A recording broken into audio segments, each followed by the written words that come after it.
The Snowman. This stars Michael Fassbender, Rebecca Ferguson, as well as some other stars, and follows the story of a killer that kind of goes.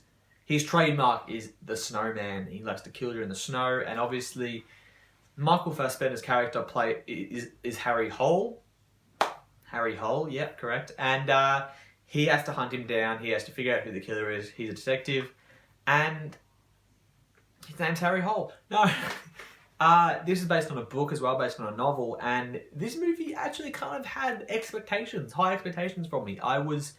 I'm a huge thriller, murdery mystery guy. Zodiac, one of my favourite movies of all time, and it kind of seemed like a similar style. It seemed like a similar thing, kind of snowy setting on that, and I was pretty pumped for this movie. I saw the trailer about 4 or 5 months ago, and I was like, okay, this could be cool. And I was pretty disappointed. This movie was just very messy. It was just all over the place. Like, it just seemed like the movie was missing a little bit. It kind of, the characters were there, but you didn't really see into them. The performances were really good, but this movie was filmed pretty greatly. Had some cool, very beautiful looking scenes with the snow and whatnot, as well as the acting in this movie was really good, but the storyline and the characters just had no depth. There was literally characters that had no point being in here, and you were like, what? They did specific things, and you're like, what was that about? And you never found out. And, specific things happen in this movie. Michael Fassbender's character has specific traits, and these characters have specific traits about them, but you don't know why, and why specifically they have these traits. I got some enjoyment out of this movie in a weird way, kind of trying to figure out who the killer is, but that was about it. It wasn't some great reveal that I was really impressed with or anything like that.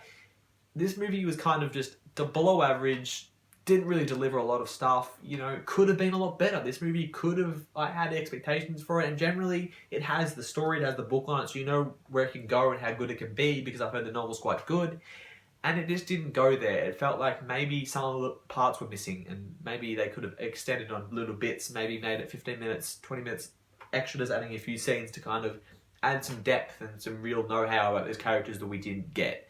This movie felt very messy, felt very cutty.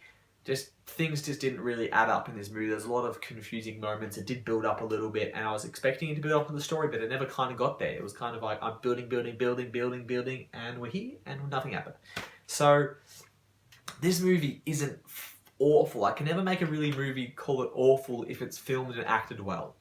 It had a bad story, so it isn't a great movie. It had a bad characters, and it was a great movie, but I can't call it an awful movie. I'm giving this movie a C-. Again, this is my lowest grade for a movie that was done so well with its cinematography and acting. But the lack of depth in the story kind of made it hard for me to give it a decent average rating. For people that kind of get my understanding, I am harsh, but not harsh at the same time. I don't give Fs, and I do Ds very rarely, D pluses very rarely. So a C- is kind of just an everyday, below average movie that you're going to forget about very quickly. Whereas a C+ is kind of something enjoyable, and I just don't think this movie could really surpass anything. I feel like I'm never going to go back and watch this movie and really enjoy this movie again. It could have been better. It could have been done especially with this cast, it could have been done so cool. Murder mysteries are always great, and I feel like they just failed this movie miserably. Thank you guys for watching. This is my last video for 3 weeks. If you guys don't know why, check out my Going to LA vlog and find out everything there. You can subscribe to stay updated with videos. You can comment what you thought of the movie or what you thought of the review, as well as liking and having a good one.